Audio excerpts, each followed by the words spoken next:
সঙ্গীতালয়ের সকল ক্ষুদে ছাত্রীদের নিয়ে আমাদের একটি সমবেত সঙ্গীত এখন অনুষ্ঠিত হবে। অনুষ্ঠানটিতে রয়েছে প্রাপ্তি, অনুজা, অনুস্মিতা, সৃজয়ী, অনুজা, জয়স্মিতা। সকলকে মঞ্চে আসার জন্য অনুরোধ করছি এবং আত্মজা। বিদ্যালয়ের পরিচালিত সমবেত সঙ্গীত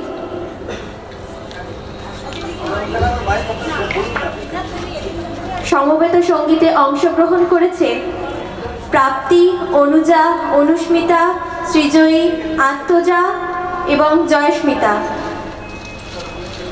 সঙ্গীতের সঙ্গে সঙ্গত দিচ্ছে তবলায় নীলাভ্র, সুপ্রভ এবং আমাদের বিদ্যালয়ের শিক্ষক শ্রী তারাশঙ্কর দাস মহাশয়, এবং গিটারে আছেন শ্রী দেবাশিস চক্রবর্তী মহাশয়, এবং সমগ্র সঙ্গীত পরিচালনায় রয়েছেন আমাদের বিদ্যালয়ের শিক্ষিকা শ্রীমতী সমাপ্তি ব্যানার্জি মহাশয়া।